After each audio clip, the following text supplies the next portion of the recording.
In the name of the Father and the Son and the Holy Spirit, one God, Amen. Good morning, everyone. Good afternoon, good night. We are in session 2.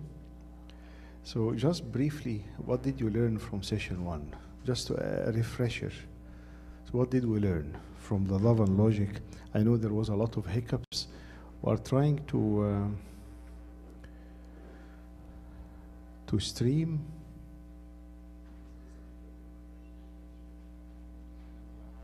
We're trying to stream. After we close the streaming, I will tell you what is the challenge later on.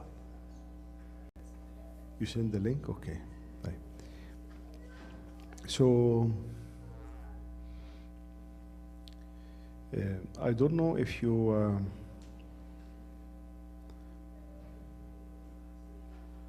if there is anything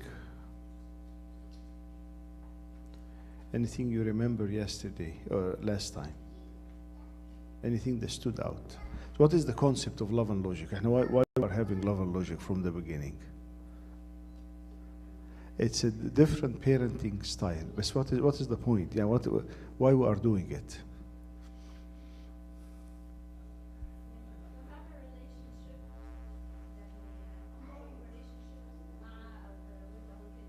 To have a relationship while making them more responsible, making them more connecting with us, more taking accountability, and we don't avoid the unwinnable arguments and the power struggles. Many of the stuff with the kids, they are just playing games with you. It's just a manipulation game. Preserve loving relationship with our kids. Teach them to make good decisions about serious issues. Give back the kids the problem. Give them back the problem. They need to solve the problem. Wael shared with me a very nice story today. So take care of ourselves by setting enforceable limits. So this is one of the things, and I forgot because of the technical problem last week, I forgot to tell you or to dig deeper in where we are getting the love and logic approach. From where? It is from the Gospel of St. Luke, chapter 15. So if you go to Gospel of Luke, chapter 15, I don't want to change anything of the setting. معلش, bear with me if you can open it on your phone. The parable of the prodigal son. And a certain man has 2 sons, and the younger of them said to his father, Father, give me the portion of goods that falls to me. So he divided to them his livelihood. And not many days after, the younger son gathered all together, journeyed to a far country, and there wasted his possessions with prodigal living. أخذ كل الفلوس, took all the money, and he wasted his money with his dad, from his dad. Where is the love and where is the logic now? Do you know the story of the prodigal son? ابن الشاطر or ابن الضال. It is hidden in the story. It is not that clear. In the beginning, he asked for the money. Asking for the money from the dad means that the dad is dead. Who's taking you, give me the inheritance before you are even dead. How would an Coptic, Egyptian, Middle Eastern, you name all the, how would you do? Yeah. And this is one of the reasons why we don't want to stream, because of the violation that you will be in. I'm holding you accountable. I'm out of this. طبعا you are just saying this. Nothing bad is going to happen. You will take it very serious, and why they are doing this to me, and how this is happening, and the kids are not respectful, and the kids are not good, and you can go on and on for all the stuff that you want to go in.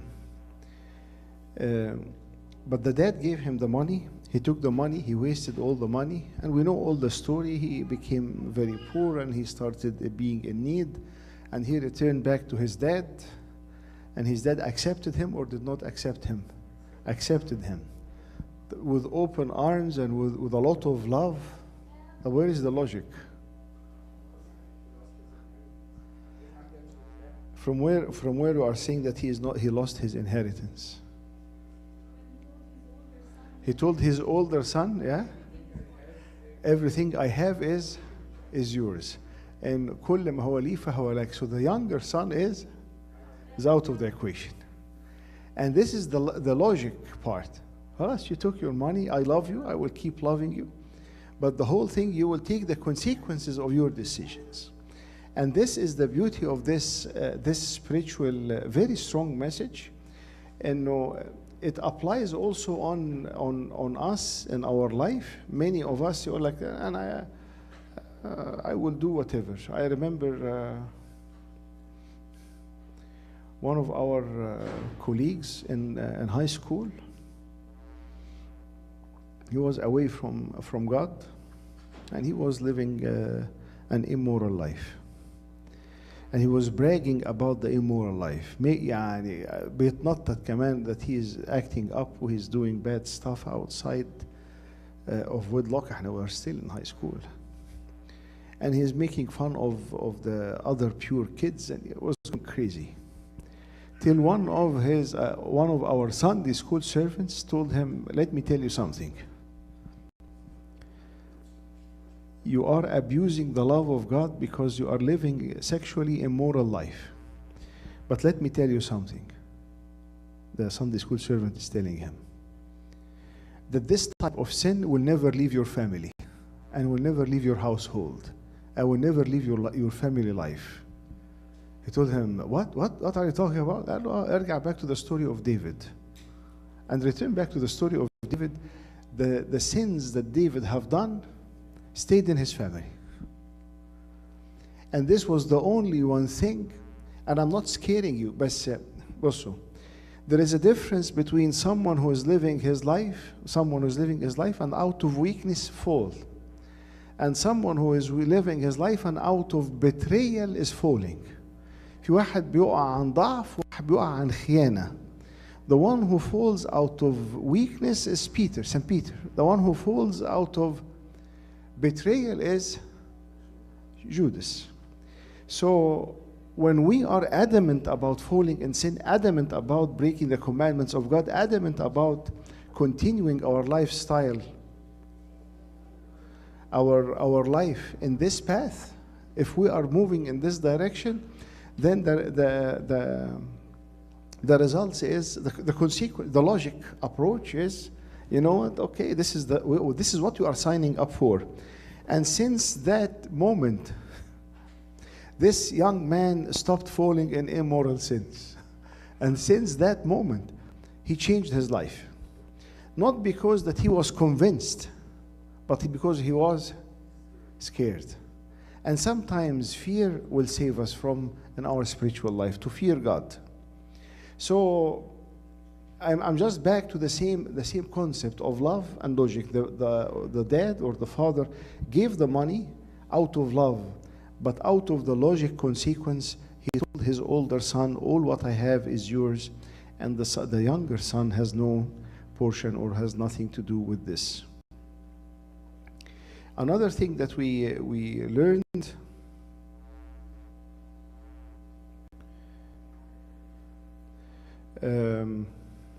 how to get our kids to do chores without nagging or bribing. This is one of the goals of this course. Skills that works for all ages of children. How to have more fun raising up our kids. It is not stressful. It is not fighting all the time, yelling all the time. Unfortunately, this is happening, and we see it all the time with the parents. And I say that we offer the classes, but we cannot force people to endorse anything. If people are still doing whatever they want to do, they will do whatever they want to do. In short term, kids rarely thank us for learning new parenting skills, definitely. No one cares about you learning parenting skills. Kids who view their parents as both powerful and loving are far more likely to grow into respectful and responsible adults. Kids who see you as both powerful and loving are far more likely to grow into respectful and responsible adults. As I told you about the lady that had a fight with her husband and she was waiting for her dad to come from Egypt to fix the problem. You are 30 years old or 35 or 40 or whatever, and you are still waiting for dad to fix the problem. Yes, because you lived all your life waiting for your dad to fix the problem. And this is the problem in itself. So now we are raising kids that irresponsible, when we are harsh, when we lecture, when we yell, when we let the kids do whatever they want to do. And I told you about the 2 high schoolers. I'm behind them in the waiting for to have dinner or take the breakfast after church, and they didn't know that I'm behind them. And the first kid is telling the one in the front, he's telling him, "Are you really going to do this?" Hello, hello, and your parents are not going to do anything? Hello, who cares? They will start yelling, they will yell for a while, then they will do nothing. يزعقوا يزعقوا يزعقوا ينزلهم على ما فيش. سيبك. So I am wiring the kids to live irresponsible, to sneak around, to live a perverted life, to make wrong choices, because simply we are not taking action and we are not consistent in showing them our love and showing them that we are going to follow through what we need to follow through. I'll tell you a funny story. When I asked my kids about it, they said that it never happened. They told me it never happened. This was the story. Manel took a day off. We had مش عارف few days in the annual pass of Disney, and I canceled all my appointments. The kids were off. We packed our day and were heading to Disney. And the kids started yelling, 2 in the front or 2 in the back, who started yelling, then started fighting, then started fist fighting. Then I'm looking to them in the mirror and I'm telling them, we are going to Disney, you need to behave. They continued yelling. So I told them, okay. And I did a U-turn. And we went home. And we canceled the Disney day. And they started begging me for maybe 2 hours. And about that, Disney for me is not fun. And I'm walking all day long carrying the car seat, carrying this. For me, it's a nightmare. But for them, it is a lot of fun. And I said, this is my day of relaxing. Return back. Please unpack everything. I'm going to have a nap. No one should wake me up. And I'm emotionally drained. When I asked the kids, do you remember that this happened? No, never happened. Never. Okay, never happened. It's good that you are blocking those memories. The point is, I'm sorry to say this, you need to have the gut to enforce whatever logic consequence is happening. Please forgive me. Give me one more chance. I will never do this again. I promise you, I will never do this again. Please. It's okay, Habibi. I love you so much to argue. I know. Can give them a hug. And when we do this, they learn the logic, the following logic. Every choice I make has consequences. Life is better when I make good. Life is better when I make good ones. Can we close the gym? the questions to the end. Every choice and if you have questions, please write it down, and we can collect the questions in the end, because you will forget it after a while. Every choice I make has consequence. Life is better when I make good ones, when I make good choices. If we have the kids learn this, then we give them a huge gift. That every decision every choice I make, when I am lazy, I don't study, when I am breaking my stuff, when I'm looking after the things that I'm supposed to do, then there will be consequences, and life is better. It's very strange. This Generation Z now,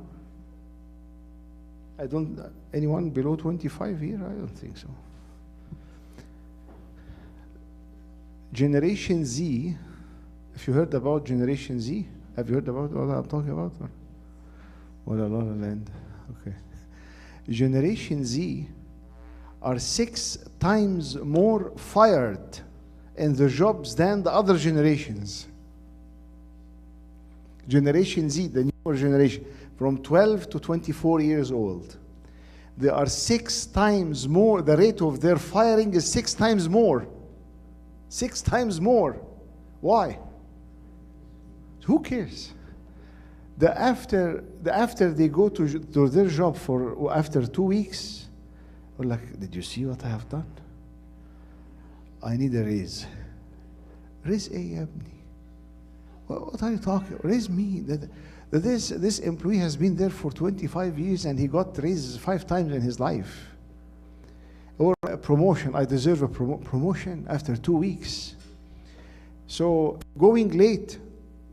What is happening? Going late, not showing up, leaving early, sick leave. I have a wedding and I have a gathering in so I have, and they think, and nobody is doing anything to them. They are, you ask the request for a PTO after a few days. They don't want to. If the boss doesn't want to make any confrontation, okay, take. But you have made a lot of choices, not knowing that the first consequences of those choices is that you will be the first to be let go. But I'm telling them business as usual when I'm not there. If you are replaceable, and if you are going to work and as if you are not going to work, it is the same. What they will say, not this is the first person to let go. So the love and logic way is our ultimate goal. One of the important goals with them, every choice that the kids will be thinking this, every choice I make has consequences. And life is way better when I make good ones, when I make good choices.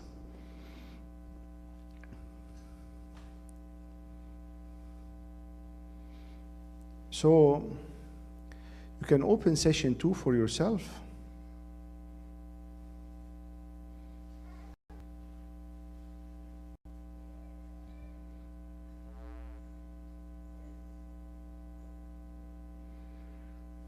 In the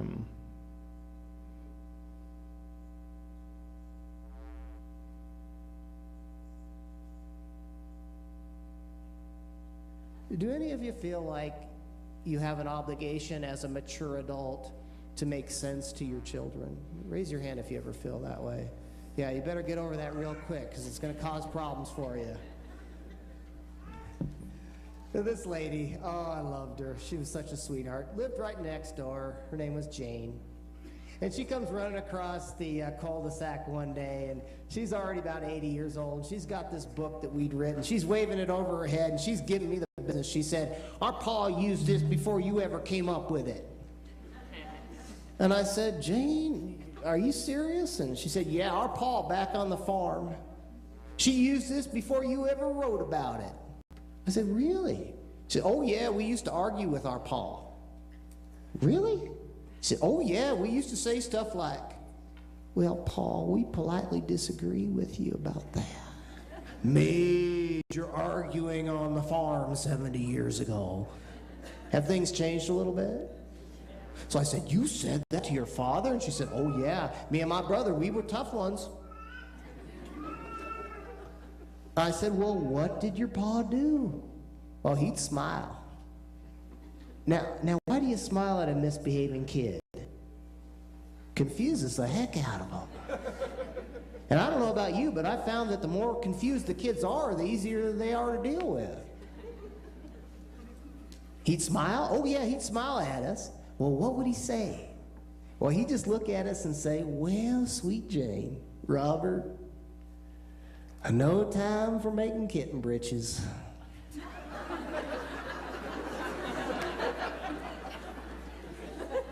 I said, what? She said, well, he'd just say no time for making kitten britches. I said, cat pants? She says, yeah, kitten britches. I said, that's weird. And she says, I know. And the worst thing that happened was that as soon as I had youngins on my own, that started coming out of my mouth. And she said, I had to call up my pa and figure out what it meant. I said, Paul, you remember when... Here's Paul, brilliant guy. You know why? Well, you ever notice that the most brilliant people you run into have very limited vocabulary? Paul, you remember when you used to say no time for making kitten britches? Uh-huh. Well, what's it mean? Oh.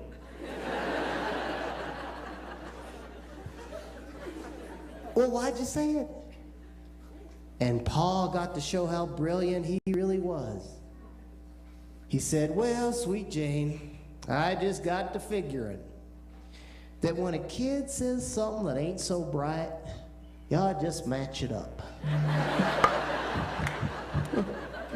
Is there a lot of wisdom in that, right? Now, do we gain respect from our kids by trying to counter every single one of their debates or arguments with some brilliant parental wisdom? Or do we gain that respect by proving to them that we can set and enforce limits without getting angry and without giving in? What are your thoughts about that? Yeah, thank you. So when kids are saying something that is ridiculous, doesn't make any sense, you can also respond with something that is ridiculous and doesn't make any sense, because in the end we are ending nowhere. They are not going to be convinced, and no one really know what is really going on. Pope Shenouda said this story.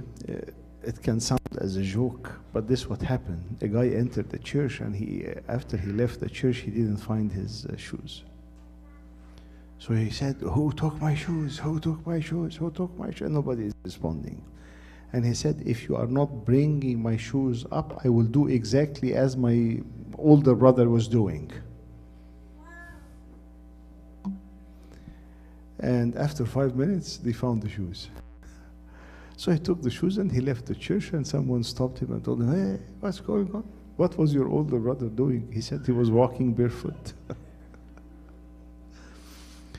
Sometimes you don't need something to convince people with, and the kids with. It's an important concept that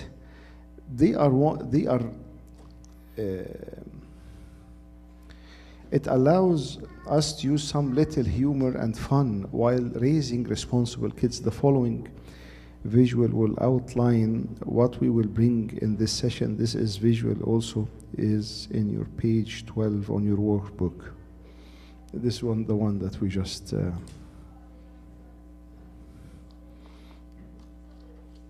we will be learning empathy in this session. Empathy is one of the most important things in Love and Logic. Many times, the people who apply Love and Logic in their parenting, they're sending the message that, you know what, I got you. You did this. You are going to be penalized. Okay, you did this, then this is the consequence. You did this mistake, then see what's going to happen to you. No.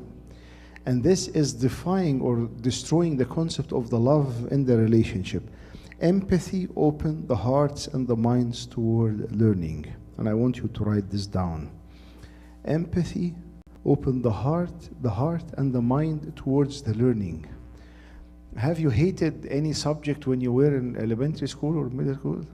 If you ask about yourself which subject you hated, it was the teacher that you were hating more than the subject.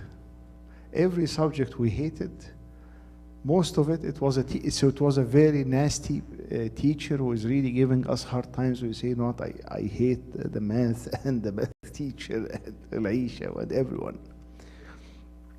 Empathy opens the heart and the mind towards learning. And this is a key concept in the love and logic.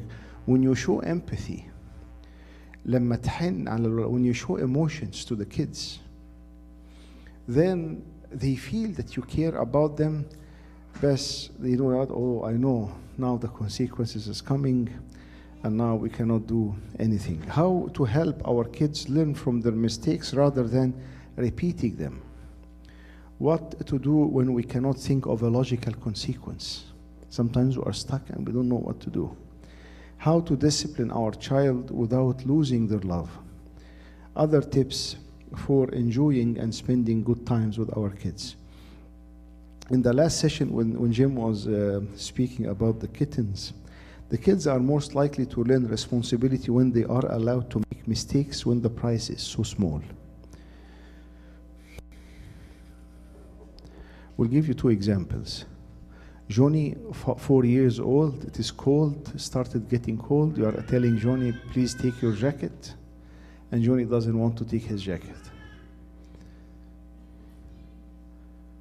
بس حرام الواد. It's cold, we'll get cold, we'll get flu, have a problem. Oh, and I will take the jacket and I hold Johnny in my ear, I will give him a hug. And so now Johnny rebelled against your suggestion to take a jacket.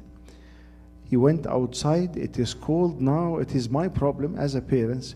You didn't bring the jacket? Why you didn't bring? I told you to bring the jacket. And you find the kids are that young and they are pointing to the parents as if they are parenting the parents. وتلاقي عامل الراجل واقف مبلول في وسط هدومه.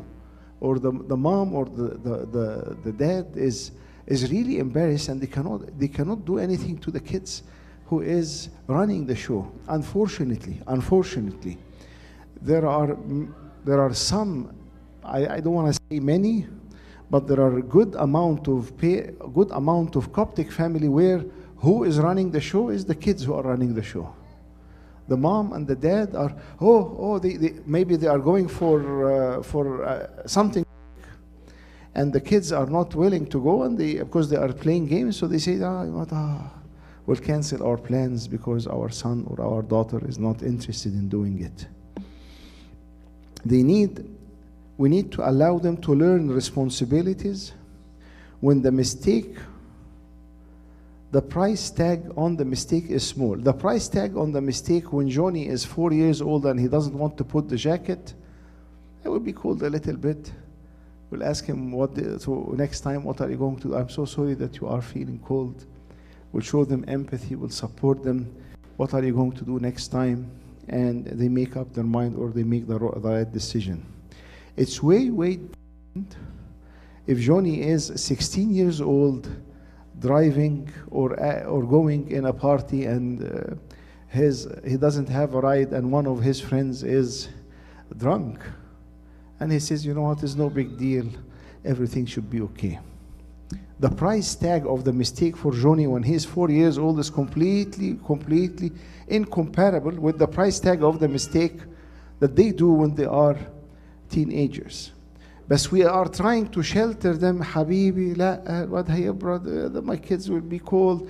And we are trying to overprotect them in a wrong way, preventing them from learning their mistakes early on when they are with you, so as they don't repeat those, or they learn from the mistakes when the price tag is very small.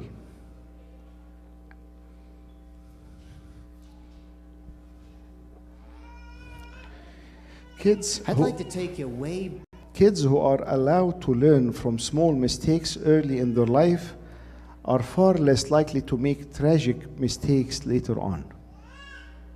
Again, Kids who are allowed to learn from small mistakes early in their life are far less likely to make tragic mistakes later on. That's why the younger kids, the more you give them freedom, the more you give them chance to make mistakes, the more you give them chances to make their own decisions, the more they learn from their mistakes, while the condition is you show empathy, you show love, you show support to them. Back to an experience that had a massive, a profound impact on my life.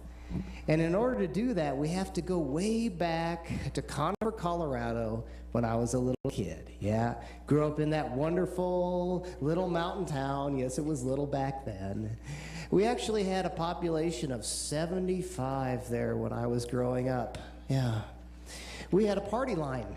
Yeah. Any of you grew up with a party line? Yeah. Now, for those of you who are younger, that's not about MTV, alcohol, and dancing and music. Okay, you have to share the phone line with other families. It's better than the Jerry Springer show. You start feeling depressed about your own family, you pick it up and you get to hear all sorts of dysfunction, and you say to yourself, hey, life's not so bad in this house, right? But here we are, it's at least 65, 70 miles up in the mountains, southwest of Denver, and beautiful community. And back then, oh, very, very conservative. People did not like change. And then one day, this young couple moves in with their big ideas. Yeah, they moved in from the east, Denver. Oh, and they had big ideas. And you know what else they brought with them?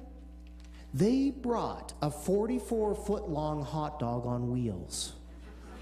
Oh, yeah. Coney Island hot dog stand. Yes. It was this old diner from the 1930s that was somewhere downtown, and they pulled it up through U.S. Highway 285, up through the canyon, and then they plunked it right down there, right next to the evergreen trees and the bubbling brooks. There it was. And it was wrong on many levels. I mean, there were probably 7 feet of hot dog hanging off of the end of each bun. And even the most hygienic of minds could not drive by that without their mind going someplace a mind should never go. And of course, it became the talk of the town, particularly at West Jeff Elementary School. Yeah, I think my friend Randy Merchant was the first one to go. And he talked about how great it was. And of course, back then, there was really only one way to get groceries. It was go down Highway 285, past the hot dog stand. And here I am, I'm a little kid. And I'm seated in the back seat of my dad's 1969 Chrysler Town & Country station wagon. Oh, you remember those cars, any of you? Yeah. Fake wood on the side. Yeah, yeah. The far back seat, the third seat in the back, faced the other way. Perfect for snotty kids, really. And I was always seated between my 2 older sisters, and every time we drove past the Coney Island hot dog stand, I had to start begging, oh, please stop, I'm starving too. Yeah. Which always elicited a major lecture from my mother. For crying out loud. How many times do I have to tell you? You just eat what you eat enough. If you ate enough for breakfast, you wouldn't be needing this. And what do you think? Money grows on? And I can't afford that. I don't have enough money in my purse to be able to stop it on that. And that food is not good for you, and you need to start watching what you're eating. And many people don't know this about me. Most of you don't know this, but I was a really overweight little kid when I was in elementary school. I mean, I was borderline obese, and the other kids used to call me Fatso Faye. I mean, and my parents were really concerned about my eating habits and my weight, and so as a result, they tried to make me feel a lot worse about myself, so that I mean, well, that's all they knew. I mean, there were a lot of lectures, you know, and a lot of for crying out louds, and how many times we have to tell yous and stuff like that. They were just doing the best they could based on how they'd been raised. See, this was slightly pre-Love and Logic, by the way. Well, then sometimes my dad would be driving, and I'd say, we got to stop. Randy's mom lets him. Well, I'm not Randy's mom. Do I look like Randy's mom? We're not stopping. We're not pulling on the thing. What do you think money grows on?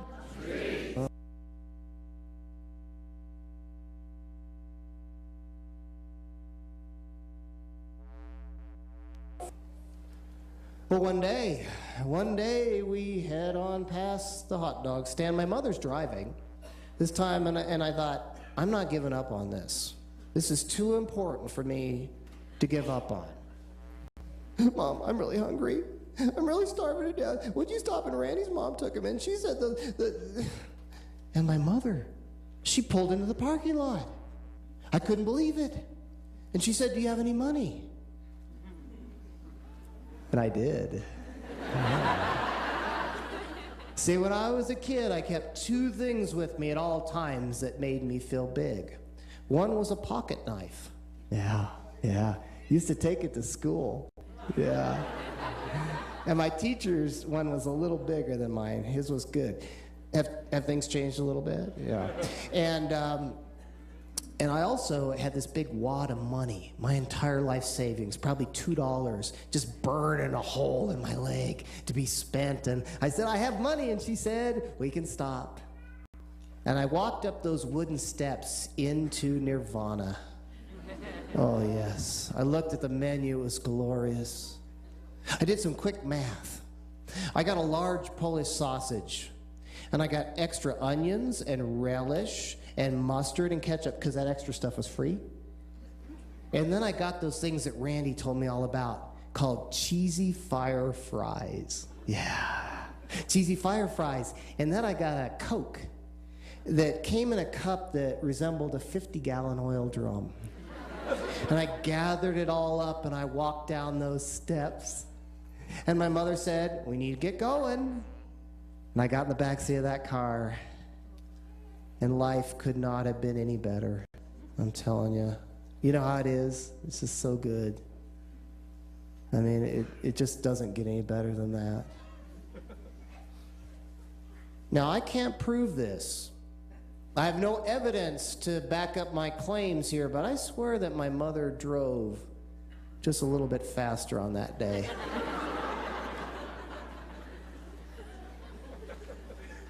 And if you've ever ridden through the mountains of Colorado, you realize that the roads are not particularly straight. And if you've ever ridden in the back seat of a 1969 Chrysler Town and Country station wagon, you remember that the road is not European firm, you know, the ride. It kind of sways and it heaves, and it's like being on a fishing boat. And isn't that life when you think about it? You know, you're right at the top, the pinnacle of your life, and then you're just down in the depths. I'm getting sick. Mom, I'm gonna be sick. And I said that knowing what was gonna come out of her mouth. See, in the past, it would have sounded like this. Well, that's what happens when you eat too much of that kind of stuff. That fatty food is gonna make you sick. Now, I hope you learned your lesson about that. But not this time. All I heard was this. Oh, no. I said, yeah, Mom, but I'm really going to be sick. I'm going to throw up. You need to pull over. She said, oh, I'd love to, but there's no shoulder. And back then, there was no shoulder. Not sick, but I'm really going to be sick. And she just went, oh, not yet. Now, my sisters are trying to help. Stop! Now we finally get to the other side of Colorado, which is flat. Yes. There's the Morrison Road exit. She pulls off. And I got out of that car, and I lost my entire life savings on the side of U.S. Highway 285 on that day. And I braced myself because I knew what was coming. I knew that when I got back in that car, my mother wouldn't be able to resist the urge to say, see, that's what happens. That's what happens when you do that kind of stuff. But no, I was confused because all I heard was this. Oh, that must have been so uncomfortable. And she didn't say another word. And as we were nearing home after our shopping trip, I started getting it. I said to myself, I know what's going to happen here. I figured this out. Yeah. See, what she's doing right now is she's burying the hatchet but she's going to leave the handle sticking out just a little bit. And the next time we drive by the Coney Island, she's going to whip it out and she's going to smack you over the head with it. See? And I was ready for it. We drove past that restaurant the next day, not a word. The following day, not a word. The next couple decades, not a word. Yeah. And what taught me to make better decisions about what I put in my mouth? Was it their anger in their lectures? Or was it being allowed to make some mistakes and experiencing their love and their empathy? Yeah. See, empathy opens the heart and the mind to learning. Yeah, empathy opens the heart and the mind to learning. Anger and frustration shut the door on learning.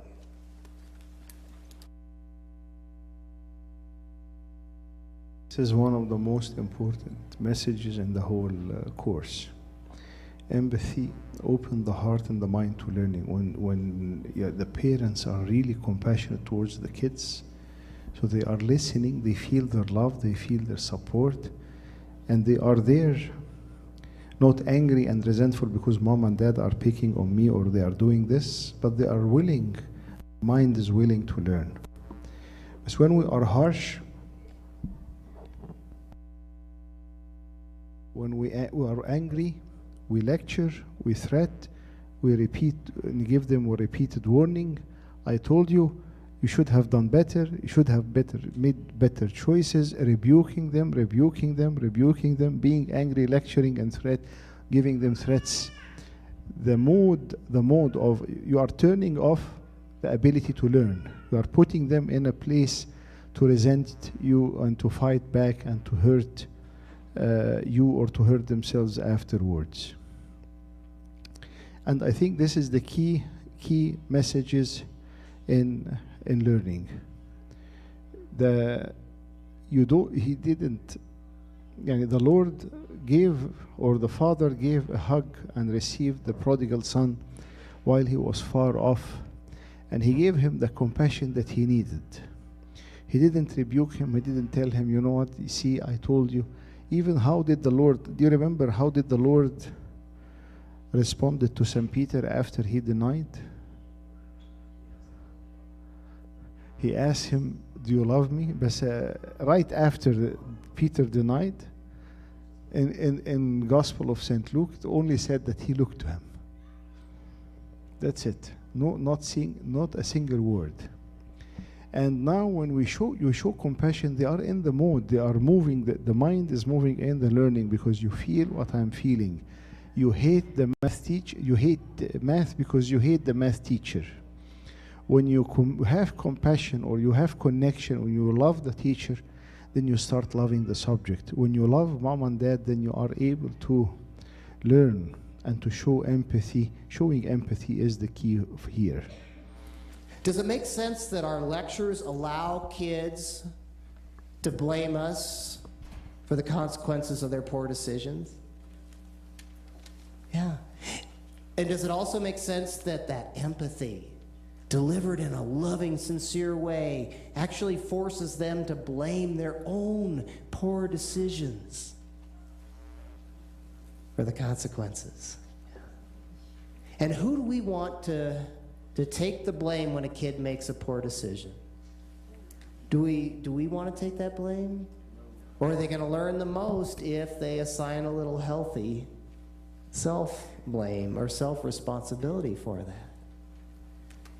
And see, it was about that time that my father and Dr. Foster Klein were really getting interested in the difference between the parents and the teachers who were the most successful raising or teaching really responsible kids. And what did they discover? They discovered that the most successful people locked in a strong dose of empathy before they delivered the bad news, before they delivered the consequence. And people had different styles. I mean, some people would say, oh, that is so sad. Oh, and you left your bike out and it wasn't locked and it got stolen. Oh, that's gotta hurt. Yeah. Yeah, but it wasn't my fault. I know. Oh. We love you so much, and you got a DUI. Wow, that's gotta hurt. Yeah. And you want us to hire an attorney to help you with that? Yeah. Yeah. Can understand you wanting us to do that. Yeah. Now here's the good news. If your dad or I ever get a DUI, we will never come to you and ask you to hire us an attorney.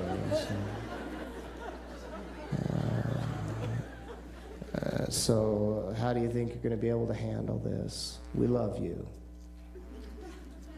See, essentially what the Love and Logic parent does is they stand beside their kid when their kid is dealing with tough things. They don't stand between the kid and the world. Unless it's a life and death situation, then sometimes we're willing to jump in there, but most of the time we stand beside the kid. And we allow that consequence to do the teaching, and we can be very loving through the whole process. We're standing beside them, offering emotional support, showing them how much we care about them, and proving to them that they are capable of handling and learning from the consequences of their poor decisions. Now, an important question for you right now is, are you going to be able to be around your kids all the time to make sure that they don't make bad decisions? What do you think? Okay, no. Which style is going to most effectively up the odds that your kids are going to make good decisions when you're not watching? Is it going to be if they're primarily concerned about you getting angry? Is it going to be if they walk around all the time thinking, man, you know, I got to watch out because if I do this, my parents are going to get really mad, but, well, wait a second. They're not around right now. Or is it going to be more effective for your kids to have this mindset? I wonder how my next decision is going to affect my life. I wonder what the real world consequences are going to be of this next decision. And by the way, does using the empathy dramatically increase the odds that you can discipline your kids without losing their love? What are your thoughts about that? Yeah. Empathy is a key, I cannot emphasize this more. The more we are sympathetic, the more we are loving, the more we are showing empathy towards the kids, the more we are helping them out to learn and to get the message of the experiences that they are going through. So I think this, for many people, allowing their kids to make mistakes can be a bit scary. To get more comfortable with this concept, let us turn to page 13 in your workbook. And in our workbook, complete the exercise. As we finish, we will discuss ideas about the type of affordable mistakes our kids can start making. Giving you the list of affordable mistakes. A list of mistakes: forgetting their lunch in the morning. Is it affordable or unaffordable? Affordable. You will be hungry. You will feel bad. You will eat the school lunch that you don't like. It's not a big deal. You don't need to leave work and shut down all the meetings and run on 90 miles per hour on the freeway to give your son or your daughter lunch that they forgot. It's no big deal. It's affordable. They can't do this mistake. Refusing to eat dinner. Is it affordable or unaffordable? Affordable. They will be hungry afterwards, and I'm so sorry, dinner is off, and you cannot take snacks, and you cannot take this. What are you going to do? You are the meanest mom ever. I'm hungry. Especially where kids are giving you hard time in eating. Kids are giving you hard time eating. And this is the more with the little kids, that we offer the food for a certain period of time. Dinner will be from 6 to 7. After 7,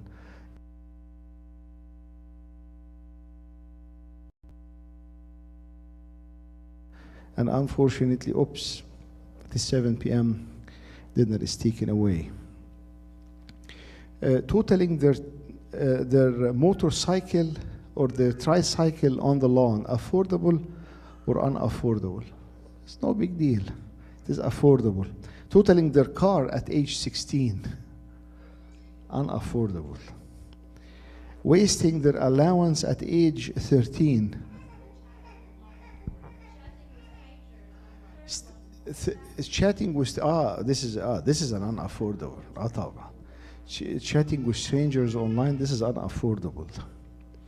This is a big deal. This is how human trafficking is happening, and how our kids are getting kidnapped. And one time in the summer camp, we had 2 kids left the summer camp, no excuse, no permission, no one knows.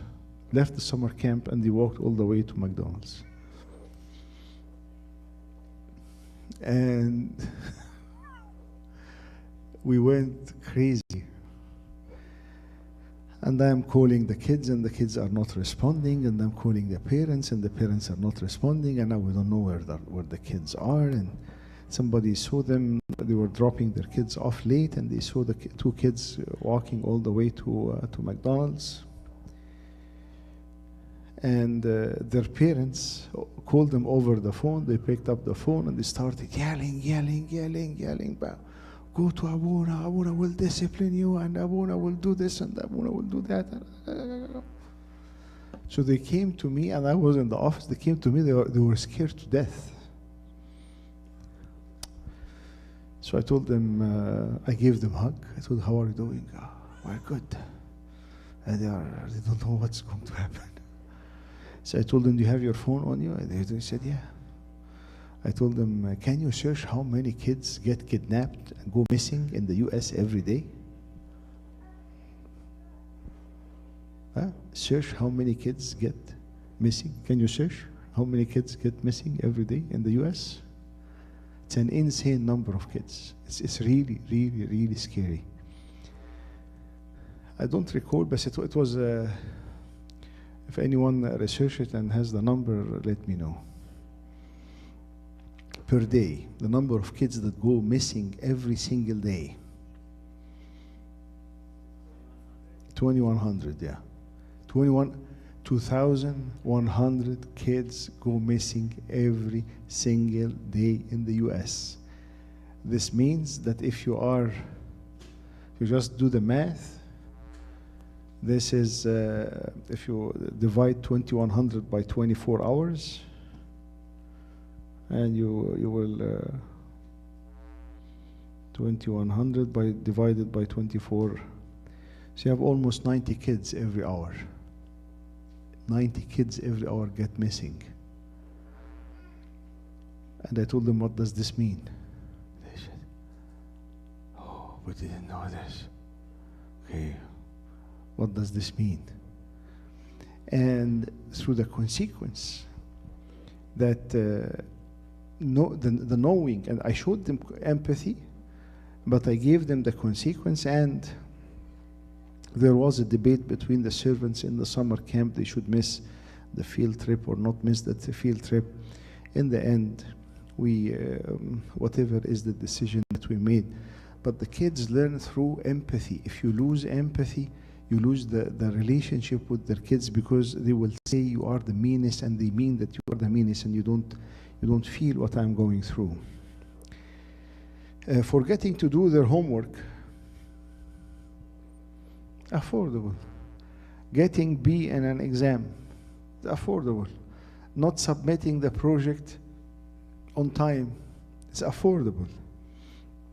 Forgetting to pick up your toys. Affordable. Staying up too late. Affordable. Okay, then in the morning you will be cranky. You will be your mind will be foggy. You are not able to do stuff. And then learn from. We need to give space to the kids to learn from their own mistakes, because if you protect them when they are little on in their life, not letting them to do their own decisions, protecting like a helicopter parents, then you are not letting the kids to grow up and make their own choices. And if they are not able to make their own choices early on in their life, they will not be able to make also their choices afterwards. Teasing other driver at age 16. Unaffordable. Those are big mistakes. Playing video games for hours. Unaffordable, because it has a long-term impact on the life of the kids. So the affordable versus the unaffordable mistakes is very important to make you think, you know what, let the kids go and do the small mistakes, show them empathy, and put back the problem on them, so that they will be able to visualize and they will be able to realize the problem and to fix it on their own terms or by their own way. Our use of empathy can make the difference between our kids learning from their mistakes or constantly repeating them. Much of this has to do with the fact that it makes it more difficult for them to blame us for the consequences. The following visual emphasize this point. This visual also included on page 15 of your workbook. This is the last video today.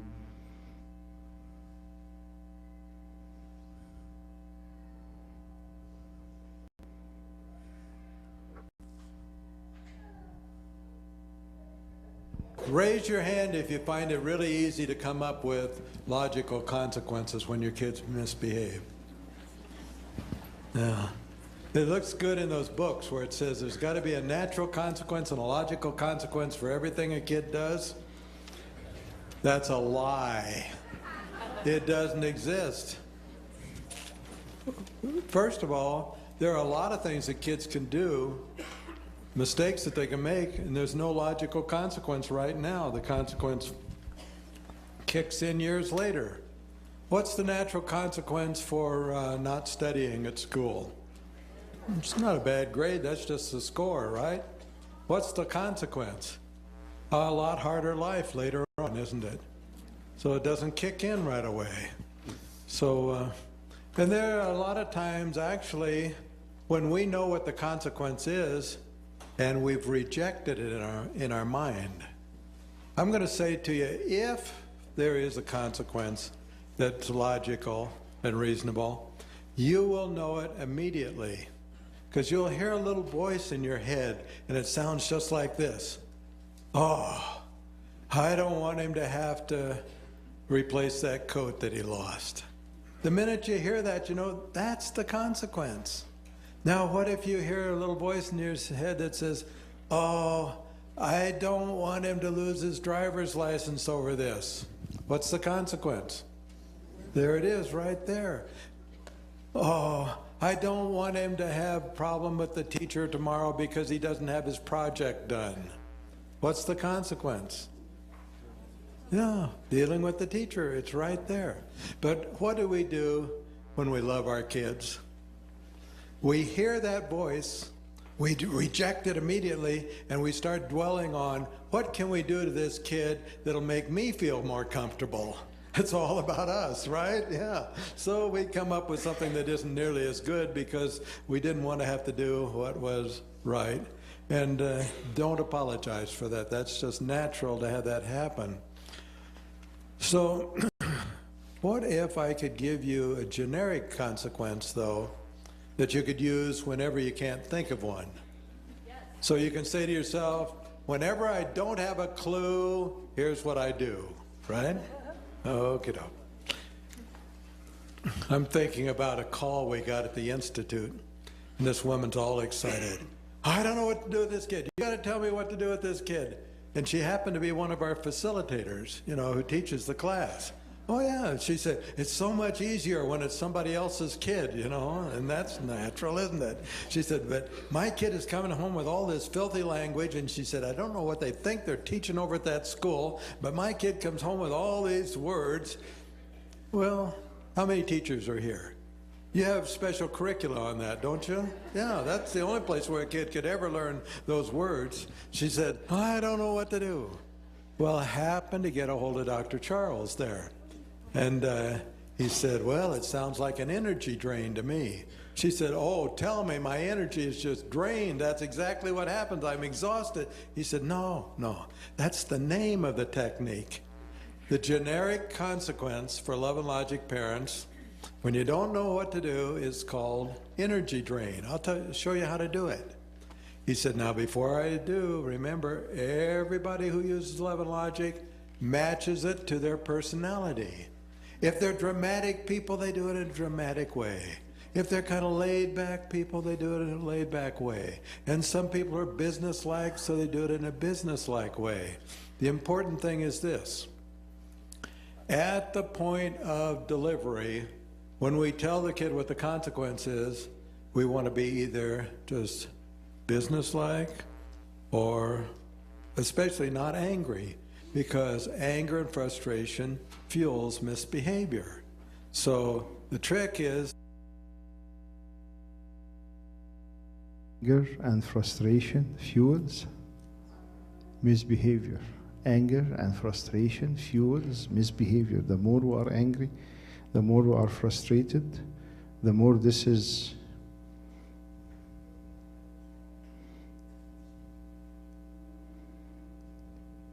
the more this will impact the kids or give the kids excuse for misbehavior. Anger and frustrations fuels misbehavior.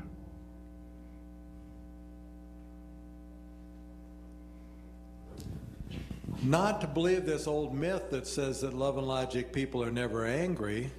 Yeah, Love and Logic people get angry, they're human. But they're not angry right when they tell the kid the consequence. They buy enough time so they can be calm, you know. So he said, I'll show you how to do this. And boy, after she was through, she said, I can't wait. I'm going to experiment with that. I'm going to run an experiment. He said, now don't rush into it. Think about what might go wrong. If you do, don't rush into it. Well, the day she was ready for it, she's riding in the car, and this kid blurts out this word.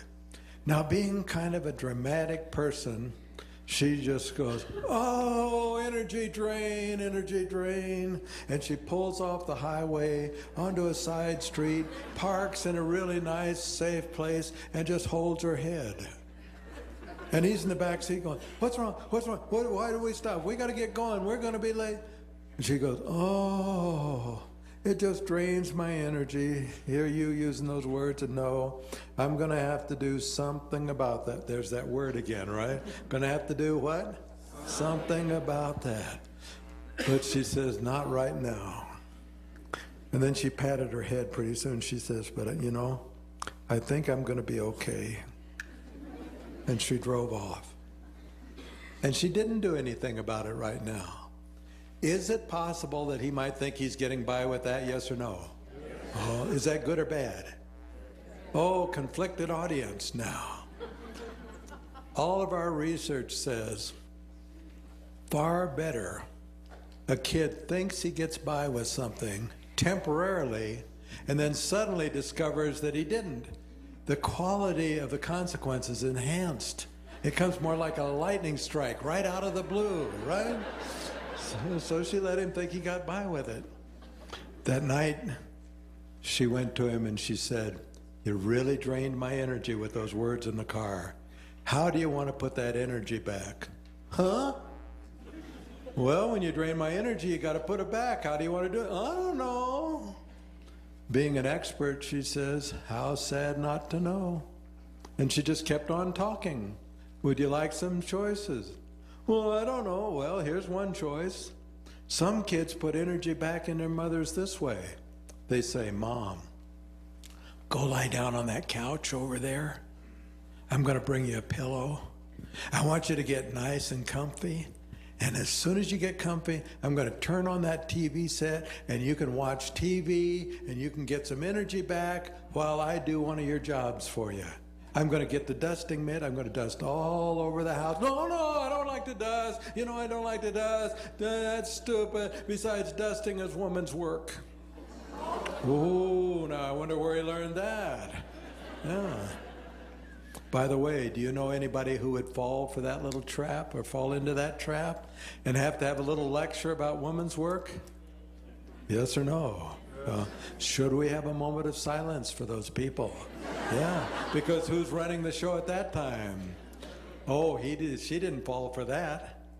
She said, you don't like to dust? No, I don't like to dust. Oh, well, here's another choice. Some kids put energy back in their parents this way. They say, Mom, Dad, go to the movies tonight. And you know all that money that Grandma's been saving in me, and I got it in my little bank there? I've been saving it up for baseball stuff. I'm going to buy movie tickets with that. And I'm going to pay for the babysitter. And you guys get a night out on me, and I'm going to pay. Oh, no, I don't want to do it. I'm saving up my money for baseball. Well, you got to decide something. He decided he would dust. Now, while he's dusting, could she destroy the value of this consequence? Would it be real easy to destroy it by saying something like, well, I hope this teaches you a good lesson? Have you known anybody to do that?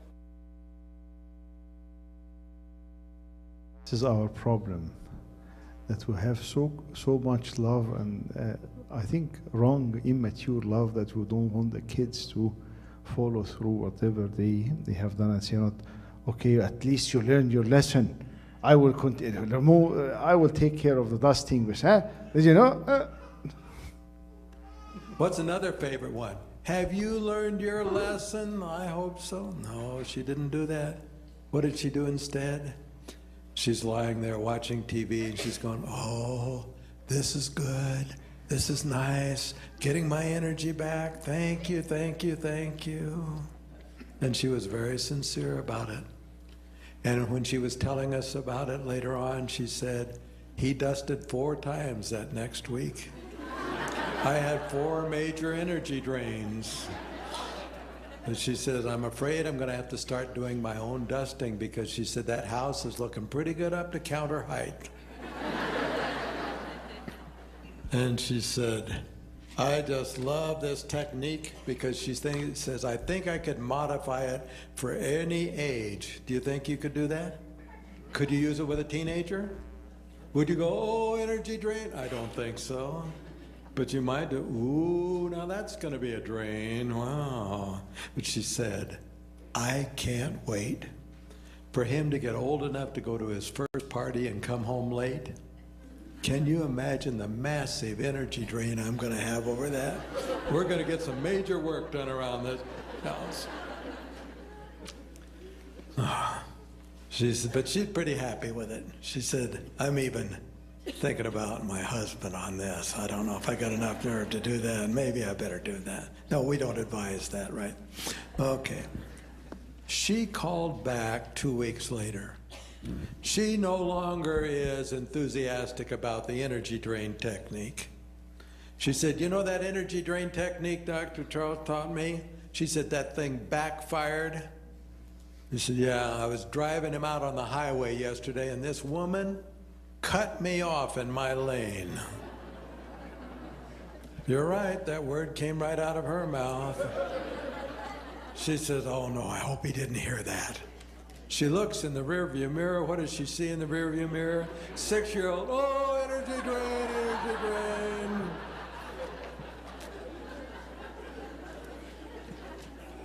Now what do? She said, oh, I bet that drains your energy. Now, how many of you are familiar with 6-year-olds? Raise your hand. Can they play it up pretty big? Oh, he's in the back seat going for it. Oh, it just drains my energy to hear my mother. She said, well, do you think some ice cream might put some energy back in you? He thought it might. So they stopped at the ice cream store, and they're eating their ice cream. And finally she gets up all her nerve and she says, well, what do you think? Is that putting some energy back in you? And he said, it's a start. And she says, right at that moment, I didn't know whether to slap that kid up the side of the head or give him a nice hug. And I gave him a hug, and I thought, well, look at this. We're both having fun with it, and the problem's going away. And I've got something that I can fall back on. I'm just going to keep that in my hip pocket, and whenever a voice doesn't tell me what to do with my kid, I'm going to have to use energy drain. It works. One time my kids are very, very big about being on time in birthday parties. This is as if they are meeting the president or a celebrity. Yeah, what time the party starts? Starts at 2. We need to get ready by 1. We need to be on the... And I said, okay, no problem. Everything is moving fine. It was a long drive. So while we are in the car, started acting up. I don't recall what they did, but they said, energy drain. They said, what? I'm so sorry, guys. I'm so sorry. I'm drained. My energy is drained. I have to make a U-turn. U-turn? U-turn fine? No. I made a U-turn. I returned back home. I had the best nap in my life. The best, if you ask me what is the best nap in your life, this was the best nap in my life. I told them, you know what, I'm emotionally drained. The fighting and the stuff that is going on, I cannot take it anymore. I need to recharge. And I didn't give them options. I told them, my recharge, in order to put energy back in my system, I need to 25 minutes. Do you have an alarm? Can you set an alarm for 25 minutes? That now the birthday is. Please, we're never going to do this again. Give me another chance. We're so sorry. Nice try. And glory be to God forever and ever. Amen. So, do you have any questions? Megan, yeah.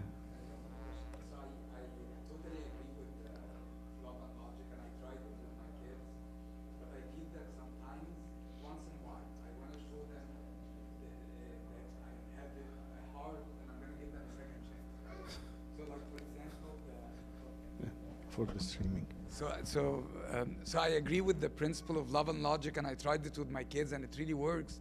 But I feel that once in a while, the kids beg for a second chance, and sometimes I give them a second chance because I feel that I am showing them God is merciful and God gives us second chances, and I want to do this on a micro level. Like for example, the homework assignment, right? One time they forget to submit their homework assignment, and I was off that day, so I drove home, I got the homework, and I gave it to them, but it was just one-time thing. So what's your thoughts on that? No, I do the same, especially with the kids who are disciplined. The disciplined, I want to give them even more chances. But if someone is adamant about not making the deadline, and now please help me out, or please drop me off, or please, then it is you don't have the willingness from within to give them more chances. But very, very important to be fair, because they keep record of every single thing. I will end with this story that happened with me. So I'm driving the car. My older daughter is in the back. My middle son is in the back as well, car seats.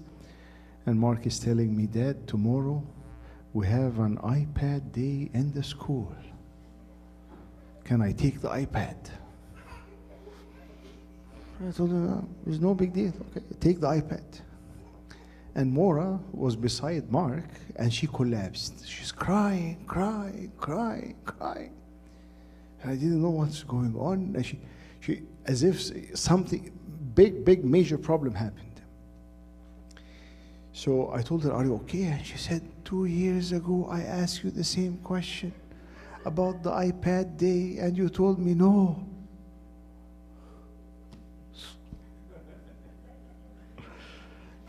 Then I said, "Oh boy." I'm so sorry. I'm so sorry more about what happened. I take full responsibility for my mistake. How can I make it up for you? And she told me in a fraction of a second, we go to Target and buy 1, 2, 3, 4, 5. She was ready. I was speaking about 5 years and 3 years old. And I told her, you know what? And we were going for something, and I canceled the appointment that we were going to, and we went to Target, and we stopped in, and I got her whatever she asked for, and I asked her, "Are we okay? Do you have any hard feelings now?" She said, "No." "Are you okay that Mark will take the iPad with the school?" I said, "No, no problem. It's okay." I don't care. So here is also owning our mistakes with the kids, and more, you know what, I didn't mean to be biased that I will tell him her yes 2 years ago and her now, and him tell him yes and 2 years previously or before I tell her no. This is not the intention of my heart. But so I owned my mistake, and I said, you know what, I take full responsibility, and how can I make it up for you? When you do, there are 5 languages of apologies. On a side, 5 languages of love, I think everyone knows. 5 languages of apologies is that we owe the kids we owe to apologize to the kids. Number 1, you say, "I regret," that you feel bad about what you did. Number 2 is you take responsibility. So I regret what I have done. It is my responsibility. It's not my. I should have flipped it. A regular, aggressive Middle Eastern man. Why you are so jealous of your brother? Why you are not remembering? You are remembering everything. Why you are not forgiving? You can go and blame her all day long. But the key is, no, she has the right to feel this way. So first, regret. Second, own your mistake. Don't project the mistakes on the others. If we own our mistakes, half of the problems in the families in the Coptic Church will be solved. Just to own your mistake. One day I was sitting with a couple. It happened with me 2 or 3 times in my life.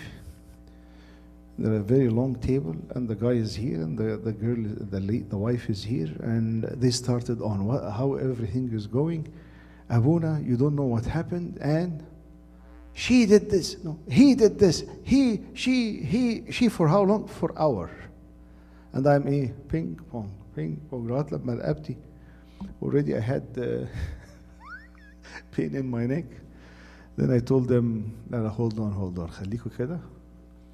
Very good to see you. Very good to see you. Continue this forever, because this is endless.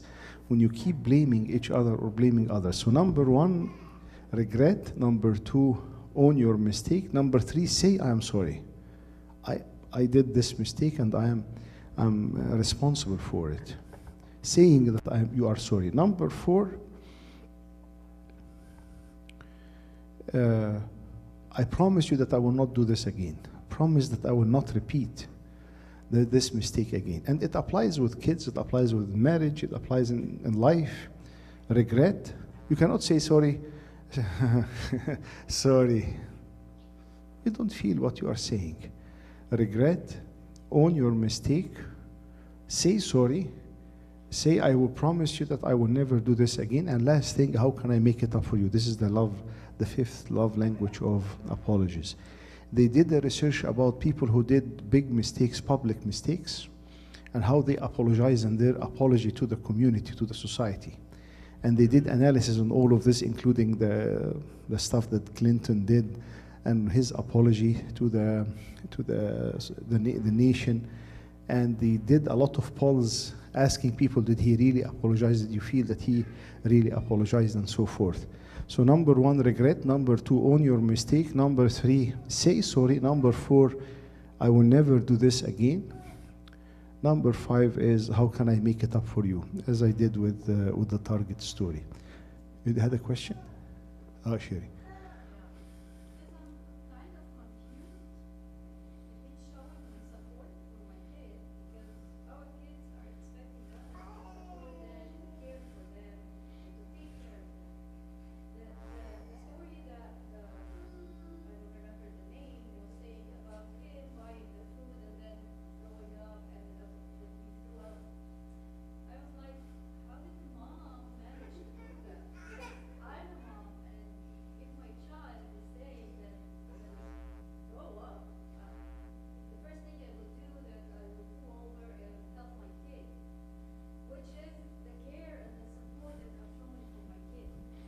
She cared, and what you are going to do if they are throwing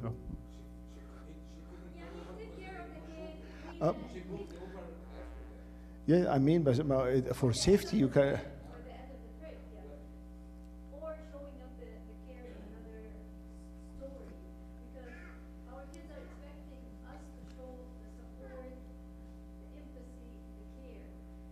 Not after, it's showing empathy and care and support, not after making a wrong decision.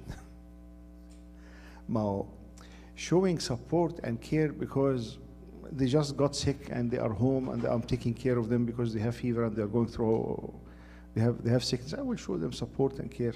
But showing support and care because I told them don't do this, or you are.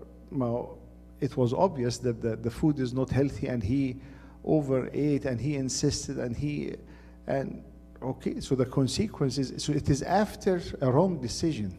She showed him empathy, but he took the consequences of. And the other story for the kid who refused to take his jacket, he's gonna be sick.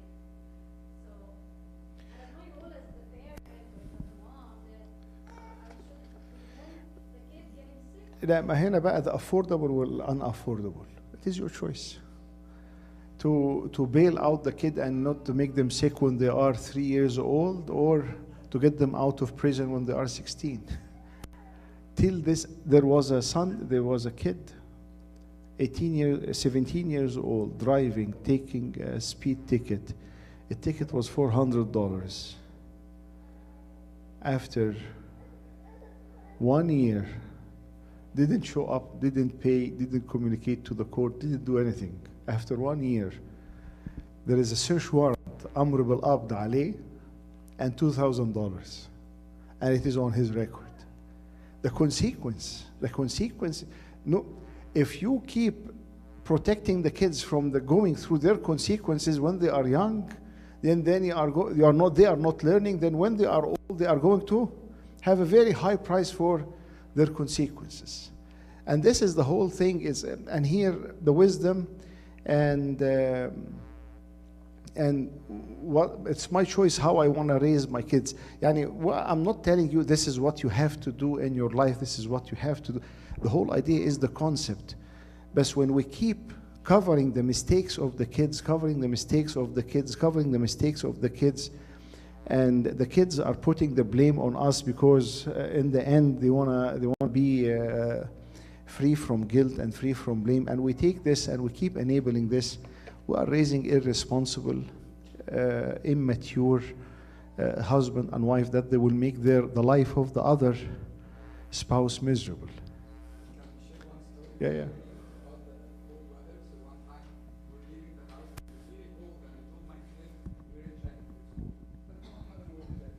Like in a very defiant way. Like I told him, it's cold, it's gonna get really cold at night, you better wear a jacket. He's like, no, I'm fine.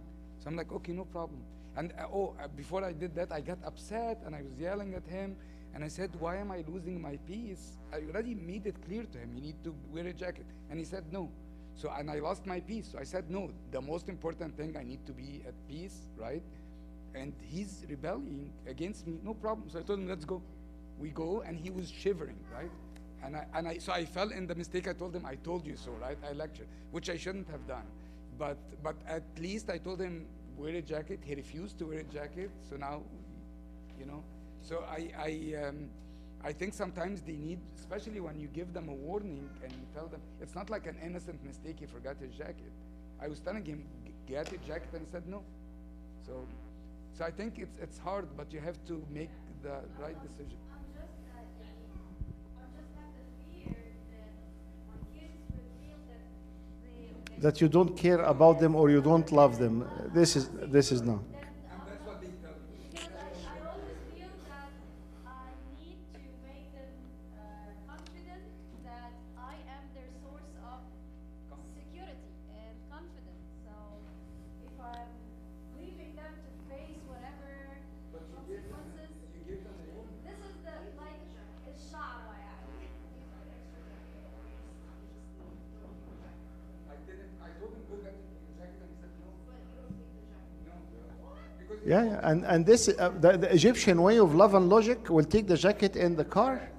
Oh, Habibi, you are cold, and I got you the jacket, and now I am repeating the same mistake. I'm reinforcing the same mistake. You are rebelling, you are defiant, and I am bailing you out. So when you are rebelling and defying in teenager and you are in prison, I am the one who is paying $10,000 for the lawyer to get you out. Is this how you wire the kids? يعني in a similar situation like this one, so and my kid refused to wear the jacket, so I told her, okay, so it's getting cold, at least take the jacket, put it in front. If you need it, it's there. If you didn't need it, then you will not wear it. So I'm like, I'm sorry. How Okay. old are these kids? Mine are little. No, mine is. No, they are 4 or 5 years old. 4 or 5 years old. This Johnny story of the. I will tell you, we were traveling. I will tell you, we were traveling and we asked the kids, everyone prepare your bag. We are not going to prepare for your bag, and you take care of full responsibility for your stuff. We are in the airport. Oh, Dad, I forgot. I'm so sorry, Habibi. What did you forget? I forgot sockets. I don't have socks. Was when we go there, we'll search for any store before we continue our trip. And I promise you that I will give you a ride all the way to Target. You have money? I don't have money. No problem. I have access to your bank account. No problem. We'll get the stuff that you missed. No problem. We'll pay for it. I will transfer the money. Or you wanted to do Zelle or direct transfer? No problem. And the whole thing is you make your own choices. You are responsible for your own consequences, and you are trying to fix it. And I will show you compassion during this to help you out. It is not that, oh, you know what, I told you, and I'm getting back to you, and I'm mean, and I'm putting them down, and I'm reminding them how many times I told you, and you never listen. Now I'm breaking the personality of the kids. But you didn't tell them that as a consequence, you're gonna pay for the stuff. No, and I should. This is the whole point of today's session. It is showing empathy. That I feel what they are going through, and I was feeling upset that they forgot the stuff, and I was not. No, I feel this was a genuine feeling, but you did a problem, you fix it, pay for it. I will lend you money for Peter. Yes, and this what will happen. This what. Along that same example, I have the same exact issue with my two kids, 10 and 8. We both have different body temperature, and I have that same constant issue with them. Let's go out. It's cold. Get your jacket, and they're always the rebellious type, and they've done that multiple times. But the kicker here, or the maybe it's kind of selfish, but it's not me not caring for them, but I know if they get sick, I will get sick. So in essence, I am trying to avoid me getting sick and the whole entire household, and the person that's going to carry the load of their mistake is me at the end, which is super, super, ultra annoying. But now that I've listened to this, again, it becomes a matter of like, is it affordable that I could get sick and miss time off of work or not? So that goes back to the whole, oh, you guys gonna cause this and this, and I have to figure out like more creative ways to have them wear their jacket. You know, honestly, at this point, I don't care if they shiver. I don't care if they get sick. Let them carry their own, you know, weight. But because this is out of my frustration. لا بس هنا frustration and anger breed and fuel this misbehavior. The whole thing, and I feel bad that you are shivering. It's not a. But internally, I'm not. Internally, I'm not. No, but because they've done that several times. Internally, I'm not, honestly. No, but thank you for being honest. But the whole idea is, I want that, and this is the tough part, that I want really to show them empathy, and I want really to show, and I care about them. But when things is going in this direction, you know what? And I feel so sorry that you are going through this. How can I help you, and how you can help yourself to fix the problem? The session 2, I think, is a key in all the 6 sessions. I hope that you will go through the material. There is a nice exercise in the end. We didn't have time to cover it. Keep trying, keep going through the material. If you have any questions now or later on, but we have to start Vespers in 2 minutes. Yes.